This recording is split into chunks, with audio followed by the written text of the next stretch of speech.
മോനെ ശക്തി, സുഖമാണോ? എന്തുകൊണ്ട് ചേട്ടാ, സുഖം തന്നെയല്ലേ?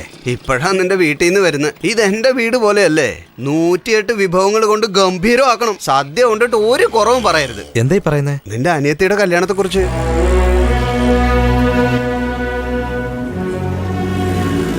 അനിയത്തിയുടെ കല്യാണമാണെന്നോ?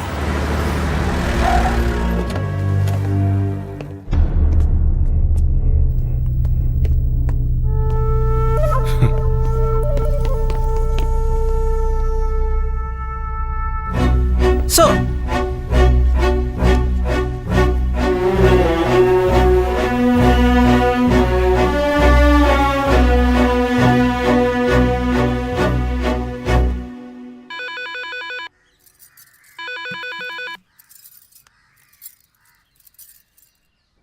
അമ്മേ. എന്താ മോനെ? ഒന്നുമില്ലമ്മേ, വഴി വെച്ച് ശ്രീനിവാസേട്ടനെ കണ്ടായിരുന്നു. നന്നായിട്ട് പാചകം ചെയ്യുമല്ലേ അമ്മേ?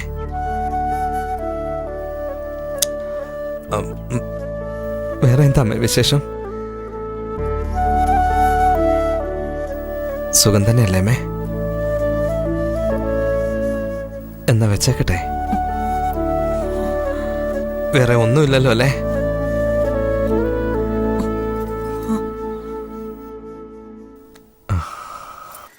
അനിയത്തിയുടെ കല്യാണം ആരോ മോനോട് പറഞ്ഞിട്ട് അവൻ വിവരങ്ങളെല്ലാം അറിഞ്ഞിരിക്കുകയാണ്. അവൻ എത്ര വിഷമം ഉണ്ടായിരിക്കുമെന്നേ.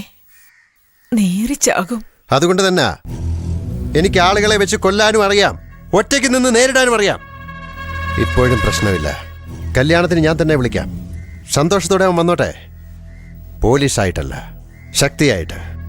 എല്ലാം വലിച്ചെറിഞ്ഞിട്ട് പഴയ ശക്തിയായിട്ട് വരണം. അവൻ വരുമോ? നീ പറ, ഞാൻ വിളിക്കാം. അതെ. ഹേയ്, ശിവൻ ഒരു തീരുമാനമെടുത്താൽ എല്ലാം അവസാനിച്ചെന്നർത്ഥം.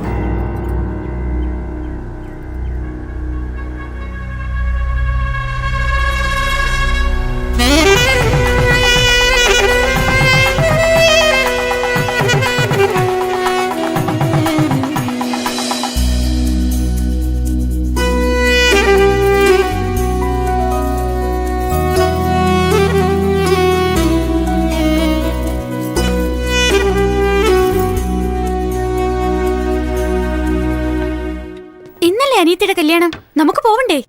ഇത് കൊള്ളാമല്ലോ, അവനെ പോലും വിളിച്ചിട്ടില്ല. മഹാലക്ഷ്മി എന്നെ വിളിക്കും. 28 ഘട്ടനാ വിളിക്കുന്നേ.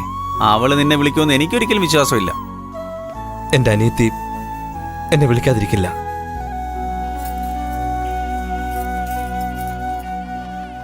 മോളെ, അമ്മേ, നിന്റെ അച്ഛനോട് പറഞ്ഞു മനസ്സിലാക്കാൻ കഴിയില്ല. ചേട്ടനില്ലാതെ എങ്ങനെ അടി?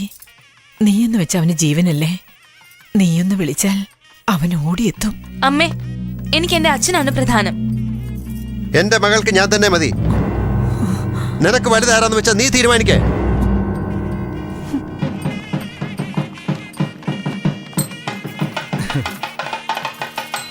മുഹൂർത്തമായി മേളം മുഴങ്ങട്ടെ.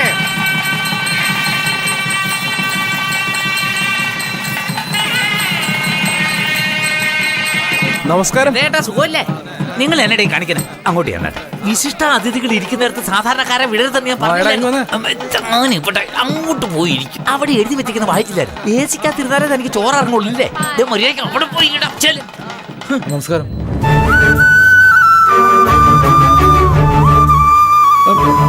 ശക്തി, ശക്തി, മോനെ ശക്തി, ഇത് നമ്മുടെ വീട്ടിലെ കല്യാണമല്ലടാ, നിന്റെ അനിയത്തിയുടെ കല്യാണം. എഴുന്നേക്കടാ, എഴുന്നേക്ക്. അയ്യോ, ഏതോ ഒരുത്തരെ പോലെ വന്നിരുന്ന് കഴിക്കുന്ന നാട്ടില്ലേ? അയ്യോ, ഇവിടുന്ന് എഴുന്നേക്ക് ശക്തി. സുഖം തന്നെ. ചേച്ചി, അങ്ങോട്ട് നോക്കിയേ. നമ്മൾ ഇത്രയും പേര് ഇവിടെ ഉണ്ടായിട്ട് ഒരു അനാഥനെ പോലെ അവൻ കഴിക്കുന്ന നാട്ടില്ലേ? ഞാൻ എത്ര പ്രാവശ്യം വിളിച്ചു അറിയാവോ?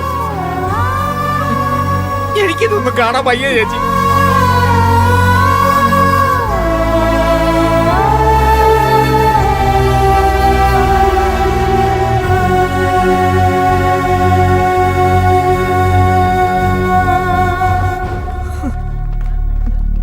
ബന്ധുമിത്രാദികളെ വേണം ചെന്ന് വിളിക്കുവാൻ.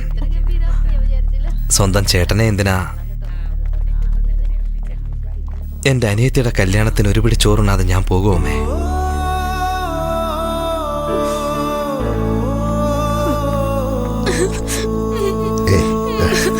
അവള് കരയണ്ട.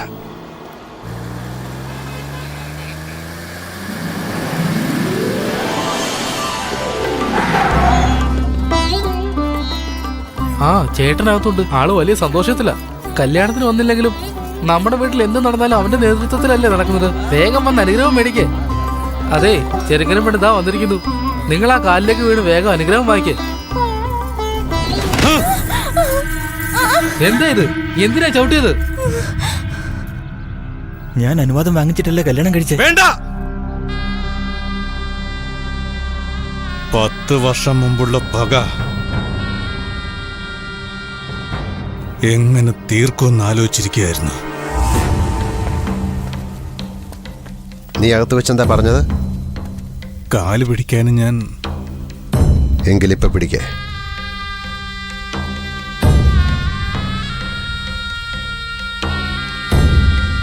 വീട്ടുകാരുടെ മുമ്പില്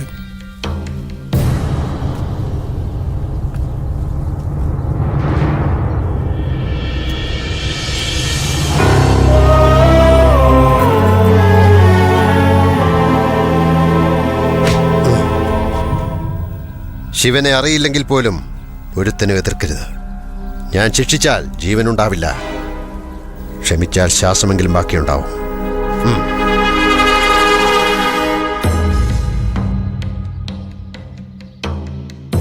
ഞാൻ ഇങ്ങനൊരു അവസരത്തിന് വേണ്ടി കാത്തിരിക്കുകയായിരുന്നു. ഇവളെ കെട്ടിക്കൊണ്ട് വാടാന്ന് പറഞ്ഞത് ഇവളെന്റെ കാല് പിടിക്കാൻ വേണ്ടിയിട്ടൊന്നുമല്ല. ഇവളുടെ തന്ത വന്ന് എന്റെ കാല് പിടിക്കണം. വിളിക്കടി നിന്റെ തന്തയെ. വിളിക്കില്ല. വിളിക്കടി. ആ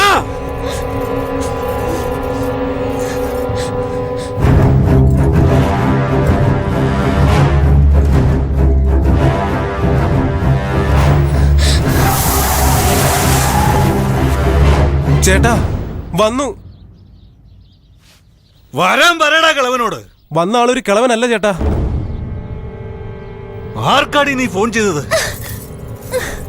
നിന്റെ തന്ത വന്നില്ലേടി? വന്നിരിക്കുന്നത് എന്റെ തന്തയല്ല, നിങ്ങളുടെ തന്തയാ.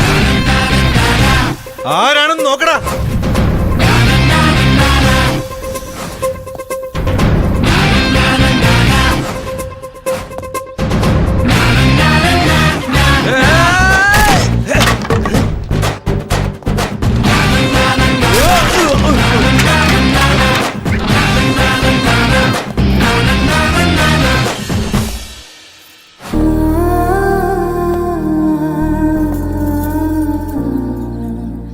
ഇവൻ ഏതാടി? എന്റെ ചേട്ടൻ വിളിക്കാതെ എന്റെ കല്യാണത്തിന് വന്നവനാ. എന്റെ ഒരു പ്രശ്നത്തിന് വിളിച്ച എന്നോട് ക്ഷമിക്കണം ചേട്ടാ. എനിക്ക് എന്റെ ചേട്ടനാണ് വന്നത്. ഇവളുടെ പൊന്നാങ്ങളിങ് എത്തിയല്ലോ. ഇവനെ അടിച്ചിട്ടിട്ട് ഇവന്റെ തന്തയോട് വരാൻ പറയണം.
ആരെങ്കിലും ചത്താൽ കരയാറുണ്ട്.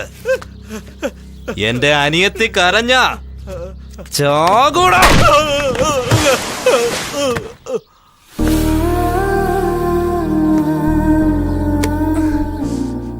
എന്റെ അനിയത്തിയുടെ ചേട്ടനായിട്ടാ ഞാൻ ഇവിടേക്ക് വന്ന, ഒരു പോലീസായിട്ടല്ല.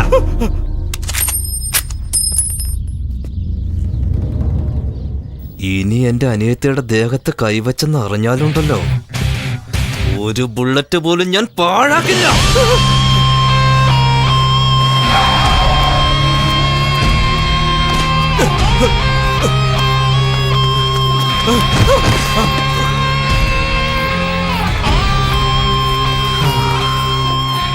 ഇനി തെറ്റ് ആവർത്തിക്കരുത്.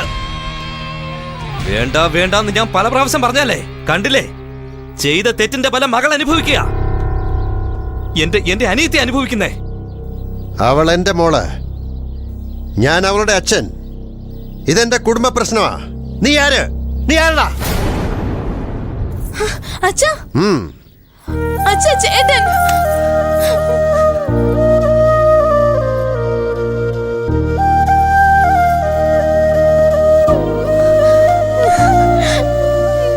ഒരബദ്ധം